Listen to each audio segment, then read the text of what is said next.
আমার সকল প্রিয় নবম শ্রেণীর বন্ধুরা, বেঙ্গলি টিউশন ক্লাস 5 to 10 চ্যানেলটিতে তোমাদের সকলকে স্বাগত জানিয়ে শুরু করছি আজকের ক্লাস। তো বন্ধুরা, আজকের ক্লাসে আমরা আলোচনা করব তোমাদের নবম শ্রেণীর পাঠ্য একটি কবিতা আবহমান। এই আবহমান কবিতার কবি হলেন নীরেন্দ্রনাথ চক্রবর্তী। তো আবহমান কবিতাটির আলোচনার পূর্বে আমরা কবিতার কবি নীরেন্দ্রনাথ চক্রবর্তী সম্পর্কে কিছু কথা জেনে নেব। তো নীরেন্দ্রনাথ চক্রবর্তীর জন্ম 1924 সালে এবং খুব সাম্প্রতিককালে এই কবি মারা গিয়েছেন 2018 সালে। তো নীরেন্দ্রনাথ চক্রবর্তীর জন্মস্থান বাংলাদেশের ফরিদপুর জেলা। সত্যযুগ পত্রিকার সাংবাদিক রূপে কর্মজীবন শুরু করেছিলেন তিনি। পরবর্তীকালে আনন্দবাজার পত্রিকার সঙ্গে যুক্ত হয়েছিলেন, যে আনন্দবাজার পত্রিকা আমরা আজকের দিনেও সংবাদপত্র হিসেবে পাঠ করি, সেই আনন্দবাজার পত্রিকার সঙ্গে তিনি যুক্ত ছিলেন। বহুদিন তিনি আনন্দমেলা সম্পাদনার দায়িত্ব পালন করেছেন। বাংলা কবিতার জগতে কবি নীরেন্দ্রনাথ চক্রবর্তী অত্যন্ত জনপ্রিয় একটি নাম। তার লেখা কবিতাগুলো আমরা সকলেই প্রায় কোনো না কোনো সময় পড়েছি। তো সেই কারণেই এখানে বলা হচ্ছে যে নীরেন্দ্রনাথ চক্রবর্তী বাংলা কবিতার জগতে একটি অত্যন্ত জনপ্রিয় নাম। তার কাব্যগ্রন্থগুলির মধ্যে রয়েছে নীল নির্জন, অন্ধকার বারান্দা, কলকাতার যিশু প্রভৃতি। উলঙ্গ রাজা কাব্যগ্রন্থের জন্য তিনি সাহিত্য একাডেমি পুরস্কার লাভ করেছিলেন। তার একটা বিখ্যাত কাব্যগ্রন্থ উলঙ্গ রাজা, সেই কাব্যগ্রন্থের জন্যই তিনি পরবর্তীকালে সাহিত্য একাডেমি পুরস্কার লাভ করেছিলেন। তো এবার আমরা চলে যাচ্ছি আবহমান কবিতার আলোচনায়। আবহমান কথাটির আক্ষরিক অর্থ হল চিরন্তন বা শাশ্বত, অর্থাৎ যেটা অতীতেও চিরকাল ধরে ঘটেছে, বর্তমানেও ঘটছে এবং ভবিষ্যতেও ঘটবে, সেটাকেই বলা হয় চিরন্তন বা শাশ্বত বা আবহমান। এই আবহমান কবিতাটির উৎস হল নীরেন্দ্রনাথ চক্রবর্তী রচিত অন্ধকার বারান্দা কাব্যগ্রন্থ। তো এই অন্ধকার বারান্দা কাব্যগ্রন্থের 30 সংখ্যক কবিতা আবহমান কবিতা, যেটা তোমাদেরকে নবম শ্রেণীর পাঠ্য হিসাবে পড়তে হবে। তো আমরা আবহমান কথাটির অর্থ জানলাম, এইবার কবিতাটা আগে পাঠ করে নেব, তারপর প্রত্যেকটা লাইনের অর্থ জেনে নেব। আর কবিতাটাকে বুঝতে গেলে তোমাদের অবশ্যই প্রত্যেকটা লাইনের অর্থ শুধু জানলে চলবে না, তোমাদেরকে কিন্তু এই কবিতার সঙ্গে একাত্ম হয়ে যেতে হবে। ভাবগতভাবে কবিতার যে কি অর্থ সেটা তোমাদের বুঝে নিতে হবে। সেই ভাবগত অর্থটা যদি তোমরা একবার বুঝে নিতে পারো, তাহলেই কিন্তু এই কবিতা থেকে যাই প্রশ্ন আসুক না কেন তোমরা সহজেই উত্তর করতে পারবে। তো দেখো কবিতায় কি বলা হয়েছে। যা গিয়ে ওই উঠোনে তোর দাঁড়া, লাউ মাচাটার পাশে, ছোট্ট একটা ফুল দুলছে ফুল দুলছে ফুল সন্ধ্যার বাতাসে। কে এইখানে এসেছিল অনেক বছর আগে, কে এইখানে ঘর বেঁধেছে নিবিড় অনুরাগে, কে এইখানে হারিয়ে গিয়েও আবার ফিরে আসে, এই মাটিকে এই হাওয়াকে আবার ভালোবাসে। ফুরোয় না, তার কিছুই ফুরোয় না, নোটে গাছটা বুড়িয়ে ওঠে কিন্তু মুড়োয় না। যা গিয়ে ওই উঠোনে তোর দাঁড়া, লাউ মাছাটার পাশে, ছোট্ট একটা ফুল দুলছে ফুল দুলছে ফুল সন্ধ্যার বাতাসে। ফুরোয় না তার যাওয়া এবং ফুরোয় না তার আশা, ফুরোয় না সেই এক গুঁয়েটার দুরন্ত পিপাসা। সারাটা দিন আপন মনে ঘাসের গন্ধ মাখে, সারাটা রাত তারায় তারায় স্বপ্ন এঁকে রাখে। ফুরোয় না, তার কিছুই ফুরোয় না, নোটে গাছটা বুড়িয়ে ওঠে কিন্তু মুড়োয় না। যা গিয়ে ওই উঠোনে তোর দাঁড়া, লাউ মাচাটার পাশে, ছোট্ট একটা ফুল দুলছে ফুল দুলছে ফুল সন্ধ্যার বাতাসে। নেভে না তার যন্ত্রণা যে দুঃখ হয় না বাসি, হারায় না তার বাগান থেকে কুন্দ ফুলের হাসি। তেমনি করেই সূর্য ওঠে তেমনি করেই ছায়া, নামলে আবার ছুটে আসে সান্ধ্য নদীর হাওয়া। ফুরোয় না, তার কিছুই ফুরোয় না, নোটে গাছটা বুড়িয়ে ওঠে কিন্তু মুড়োয় না। যা গিয়ে ওই উঠোনে তোর দাঁড়া, লাউ মাচাটার পাশে, এখনো সেই ফুল দুলছে ফুল দুলছে ফুল সন্ধ্যার বাতাসে। এই সমগ্র কবিতাটির মাধ্যমে কবি নীরেন্দ্রনাথ চক্রবর্তী বলতে চেয়েছেন, গ্রাম্য সংস্কৃতি থেকে শহুরে সংস্কৃতিতে পরিবর্তিত হয়ে যাওয়ার পরেও আবার প্রাণের টানে গ্রাম্য সংস্কৃতিতে ফিরে আসার কথা। তো গ্রামের মানুষ বিভিন্ন কাজের প্রয়োজনে, বিভিন্ন সময়ে জীবন ও জীবিকার প্রয়োজনে শহরবাসী হতে বাধ্য হয়। গ্রামের মানুষ তার সেই গ্রাম্য জীবনযাত্রাকে ভুলে সেখানে আবার নতুন করে শহরে গিয়ে শহুরে জীবনযাত্রায় অভ্যস্ত হয় এবং সেই গ্রামের ফেলে আসা প্রকৃতিকে সে কিন্তু তার মন থেকে ভুলে যেতে পারে না। তাই কবি গ্রাম্য পরিবেশ থেকে শহরে চলে যাওয়া সেই মানুষদেরকে বলছেন, যা গিয়ে ওই উঠোনে তোর দাঁড়া, লাউ মাচাটার পাশে, ছোট্ট একটা ফুল দুলছে ফুল দুলছে ফুল সন্ধ্যার বাতাসে। অর্থাৎ কবি সেই শহরে চলে যাওয়া মানুষগুলোকে অনুরোধ করছেন এবং বলছেন, একটা বার তাদের বাড়ির যে মাটির নিকানো উঠোন ছিল সেই উঠোনের লাউ মাচাটার পাশে দাঁড়াতে বলছেন। তো তোমরা সকলেই জানো, গ্রামের মানুষদের বাড়ির সঙ্গে লাউ গাছ, কুমড়ো গাছ, পুঁই গাছ এই সমস্ত গাছপালা থেকেই থাকে। তো কবি বলছেন গ্রামের সেই সমস্ত মানুষদেরকে যে যা গিয়ে সেই মাটির উঠোনের লাউ মাচাটার পাশে দাঁড়া, সেখানে কি দেখা যাবে না ছোট্ট একটা ফুল দুলছে ফুল দুলছে ফুল। সেখানে ছোট্ট একটা লাউ ফুল যেন দুলছে।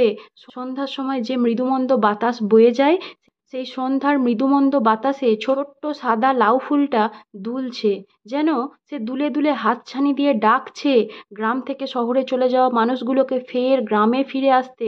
সে যেন হাতছানি দিয়ে ডাকছে। কে এইখানে এসেছিল অনেক বছর আগে, কে এইখানে ঘর বেঁধেছে নিবিড় অনুরাগে। কবি বলছেন এই গ্রামের পরিবেশে কে যেন অনেক বছর আগে এসেছিল, কে যেন এইখানে নিবিড় অনুরাগে অর্থাৎ ভালোবাসা, স্নেহ, মায়া, মমতা এই সমস্ত কিছু দিয়ে ঘর বেঁধেছিল, এখানে বসতি স্থাপন করেছিল, পরিবার গড়ে তুলেছিল। কে এইখানে হারিয়ে গিয়েও আবার ফিরে আসে। তো গ্রামের মানুষরা গ্রামে বসবাস করত, সেখানের সঙ্গে তাদের প্রাণের টান রয়ে গেছে, কিন্তু কর্মসূত্রে জীবিকার জন্য বা নানান প্রয়োজনে তাদেরকে শহরে যেতে বাধ্য হতে হয়েছে। তো তাই কবি বলছেন যে এইখানে হারিয়ে গিয়েও তারা মাঝে মাঝে আবার ফিরে আসে। অর্থাৎ তারা গ্রাম থেকে শহরে চলে গেলেও সেই সব মানুষদের সঙ্গে যেহেতু গ্রামের একটা প্রাণের টান রয়ে গেছে, তাই তারা মাঝে মধ্যেই সেখানে ফিরে আসে। তারা কেন ফিরে আসে? সেই গ্রাম্য প্রকৃতিকে ভালোবেসে, গ্রামের পরিবেশকে ভালোবেসে, এই মাটিকে, এই হাওয়াকে আবার ভালোবেসে তারা গ্রামে ফিরে আসে। ফুরোয় না, তার কিছুই ফুরোয় না। নোটে গাছটা বুড়িয়ে ওঠে কিন্তু মুড়োয় না। অর্থাৎ এই যে গ্রামের মানুষের শহরে যাওয়া, শহরে জীবিকা উপার্জন করা এবং পরবর্তীকালে ফের গ্রামে ফিরে আসা, এই যে চিরন্তন একটা রীতি, এই যে শাশ্বত, এই যে আবহমান একটা রীতি, সেটা কখনোই ফুরোয় না। নোটে গাছটা বুড়িয়ে ওঠে কিন্তু মুড়োয় না। তোমরা অনেকেই শুনে থাকবে রূপকথার গল্প যারা বলেন, তারা গল্পের শেষে বলেন আমার কথাটি ফুরোলো, নোটে গাছটি মুড়োলো। তো এইখানে কবি সেই জায়গাটাকে তুলে ধরতে চাইছেন। কবি বলছেন গ্রামের মানুষের শহরে যাওয়া এবং শহর থেকে গ্রামে ফিরে আসা প্রকৃতির টানে সেই যাওয়া আসা কখনো ফুরোয় না। এই গল্পটা কখনো শেষ হয় না। নোটে গাছটা বুড়িয়ে ওঠে, অর্থাৎ নোটে গাছটার বয়স বেড়ে যায়, কিন্তু কখনোই মুড়োয় না, অর্থাৎ গল্পটা কখনোই শেষ হয়ে যায় না। এটা চিরন্তন, এটা শাশ্বত, এটা আবহমান, এটা চলতেই থাকে, যুগে যুগে চলে এসেছে এবং ভবিষ্যতেও চলতেই থাকবে। তো এরপরে কবি আবার সেই 4টে লাইনের পুনরাবৃত্তি করেছেন। তিনি বলেছেন, যা গিয়ে ওই উঠোনে তোর দাঁড়া, লাউ মাচাটার পাশে, ছোট্ট একটা ফুল দুলছে ফুল দুলছে ফুল সন্ধ্যার বাতাসে। অর্থাৎ সেই ছোট্ট লাউ ফুলটা চিরকালীনভাবে, চিরন্তনভাবে গ্রাম থেকে শহরে চলে যাওয়া সেই মানুষগুলোকে যেন হাতছানি দিয়ে নিজের কাছে ডাকছে। অর্থাৎ গ্রাম থেকে চলে যাওয়া সেই শহুরে মানুষগুলোকে যেন গ্রামে ফেরত আনার জন্য গ্রামের প্রকৃতির প্রতীক, গ্রামের মানুষের সরলতার প্রতীক, ভালোবাসা, স্নেহ, মায়া, মমতার প্রতীক সেই ছোট্ট লাউ ফুলটা হাতছানি দিয়ে সেই মানুষগুলোকে আবার গ্রামে ফিরে আসতে বলছে। ফুরোয় না তার যাওয়া এবং ফুরোয় না তার আসা। অর্থাৎ যুগ যুগ ধরে মানুষ গ্রাম থেকে শহরে গেছে, আবার নিজের কাজ মিটিয়ে শহর থেকে গ্রামে ফিরে এসেছে। তাই কবি বলছেন ফুরোয় না তার যাওয়া এবং ফুরোয় না তার আসা। ফুরোয় না সেই একগুঁয়েটার দুরন্ত পিপাসা, সারাটা দিন আপন মনে ঘাসের গন্ধ মাখে, সারাটা রাত তারায় তারায় স্বপ্ন এঁকে রাখে। তো সেই গ্রামের মানুষগুলো শহরে নিজের জীবিকার জন্য গেলেও, বেঁচে থাকার জন্য, কাজকর্মের জন্য গেলেও তার প্রাণটা গ্রামে পড়ে থাকে। সে সারাদিন কাজের মধ্যে ব্যস্ত থাকলেও সে কি করে না না আপন মনে ঘাসের গন্ধ মাখে এবং সারা রাত সে তারায় তারায় স্বপ্ন আঁকে যে তার গ্রামের ফিরে গিয়ে সে কি করবে বা তার গ্রামের প্রকৃতিটা কেমন ছিল, তার মন কিন্তু সেই গ্রামেই পড়ে থাকে এবং তার যে গ্রামে ফেরার একটা দুরন্ত বাসনা, একটা দুরন্ত পিপাসা, সেটা কখনোই শেষ হয়ে যায় না, সেটা কখনোই মেটবার নয়। সে সব সময় চায় তার গ্রামে, তার ভালোবাসার স্থানে ফিরে আসতে। কবি আবার বলছেন, ফুরোয় না তার কিছুই ফুরোয় না, অর্থাৎ কিছুই যেন শেষ হয়ে যায় না। নটে গাছটা বুড়িয়ে ওঠে কিন্তু মুড়োয় না, অর্থাৎ গল্পটা যেন বুড়ো হয়ে যায়, চিরন্তন চলতেই থাকে কিন্তু কখনোই মুড়োয় না, অর্থাৎ শেষ হয়ে যায় না, সেটা চিরকালীন আবহমান। কবি আবার সেই 4টে লাইনের পুনরাবৃত্তি করে বলেছেন, যা গিয়ে ওই উঠোনে তোর দাঁড়া, লাউ মাচাটার পাশে, ছোট্ট একটা ফুল দুলছে ফুল দুলছে ফুল সন্ধ্যার বাতাসে। তো এই 4টে লাইন দেখো, এখানে একবার ব্যবহার হয়েছে, এখানে একবার ব্যবহার হয়েছে, আবার এখানে একবার সেই একই 4টে লাইন ব্যবহার করা হচ্ছে। কেন ব্যবহার করা হচ্ছে না, কবি বারবার বোঝাতে চাইছেন যে সেই সন্ধ্যার বাতাসে দুলে ওঠা ছোট্ট সাদা লাউ ফুলটা যেন হাতছানি দিয়ে সেই শহরে চলে যাওয়া মানুষগুলোকে ডাকছে এবং নিজের কোলে ফিরিয়ে আনতে চাইছে। তাই কবি এমন কথা বারবার বলেছেন। নেভে না তার যন্ত্রণা যে দুঃখ হয় না বাসি, হারায় না তার বাগান থেকে কুন্দ ফুলের হাসি, তেমনি করেই সূর্য ওঠে তেমনি করেই ছায়া, নামলে আবার ছুটে আসে সান্ধ্য নদীর হাওয়া। অর্থাৎ সেই যে গ্রাম থেকে শহরে চলে যাওয়া মানুষগুলো, তাদের যন্ত্রণা কিন্তু কখনোই শেষ হয়ে যায় না, তাদের দুঃখ কখনোই বাসি হয় না। একটা যন্ত্রণা মিটতে না মিটতেই আবার নতুন একটা যন্ত্রণার সূচনা হয়, একটা দুঃখ বাসি হতে না হতেই আবার নতুন একটা দুঃখের সূচনা হয়। তাই এখানে কবি বলছেন যে সেই মানুষগুলোর দুঃখ যন্ত্রণা কখনোই মেটবার নয়, হারায় না তার বাগান থেকে কুন্দ ফুলের হাসি।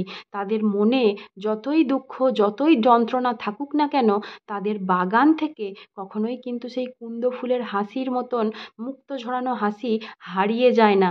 অর্থাৎ তোমরা যারা কুন্দ ফুল দেখেছো তারা জানবে যে কুন্দ ফুল প্রচণ্ড ধপধপে সাদা, ছোট ছোট, এবং সেই কুন্দ ফুলের সঙ্গে কবি সাদা দাঁতের তুলনা করেছেন এবং তিনি বলছেন সেই গ্রাম্য প্রকৃতির মানুষগুলোর মুখ থেকে যেন হাসি কখনো হারিয়ে যায় না, সেই কুন্দ ফুলের হাসির মতন।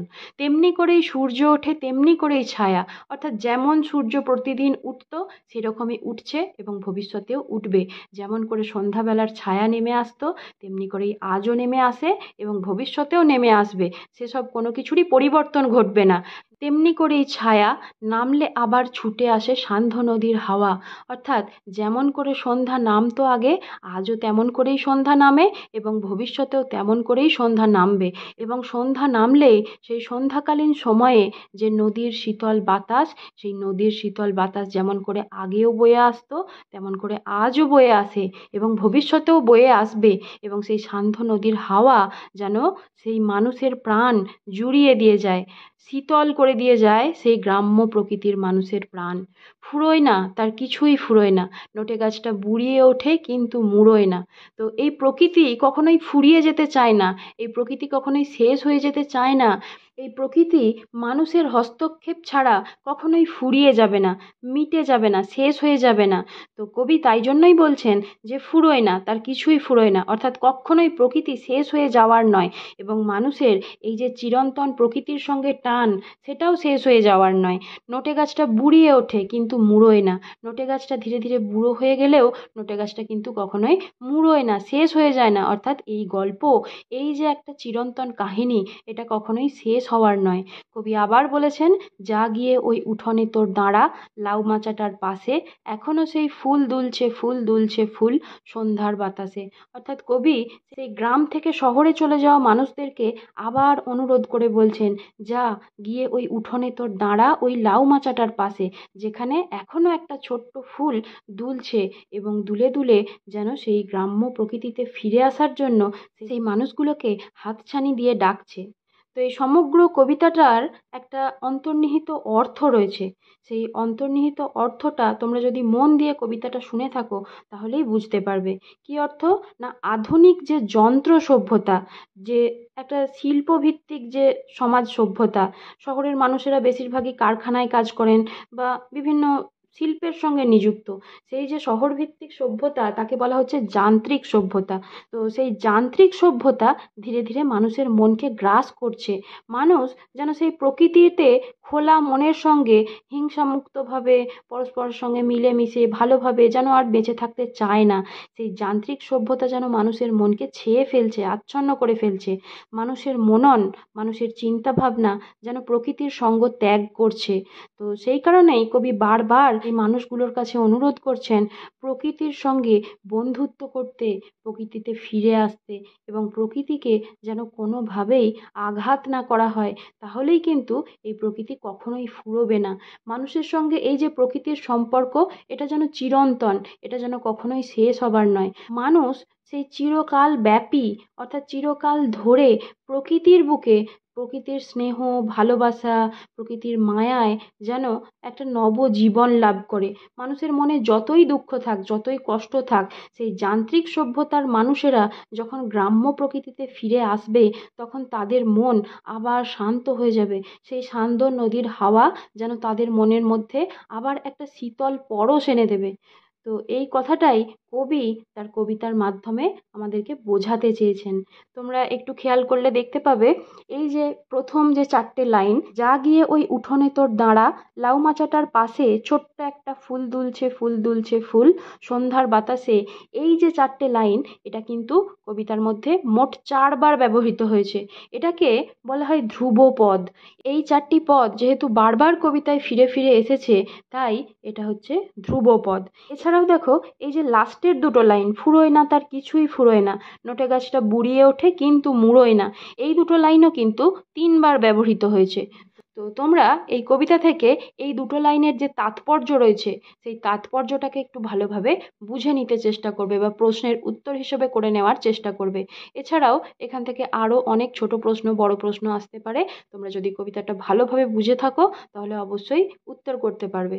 তো বন্ধুরা, যারা এতক্ষণ মন দিয়ে এই কবিতার আলোচনা শুনলে, বলো তো, যা গিয়ে ওই উঠোনে তোর দাঁড়া, লাউ মাচাটার পাশে ছোট্ট একটা ফুল দুলছে, ফুল দুলছে ফুল, সন্ধ্যার বাতাসে, এই 4টে লাইন কবিতার মধ্যে মোট কতবার ব্যবহৃত হয়েছে? তো তোমরা অবশ্যই কমেন্ট বক্সে উত্তর লিখে জানিও। আর তোমাদের এই আলোচনা কেমন লাগছে অবশ্যই আমাকে জানিও। তোমরা কে কোথা থেকে এই আলোচনা শুনছো তাও জানিও। তো তোমরা যারা যারা এখনো পর্যন্ত চ্যানেলটিকে সাবস্ক্রাইব করোনি, অবশ্যই চ্যানেলটিকে সাবস্ক্রাইব করে দিও। আর তোমাদের যদি মনে হয় এই আলোচনা থেকে তোমরা উপকৃত হচ্ছ, অবশ্যই তোমরা তোমাদের বন্ধুদের সঙ্গে এই ভিডিওগুলি শেয়ার করবে। তো তোমরা সকলে ভালো থেকো, সুস্থ থেকো। আজকের আলোচনা এই পর্যন্তই।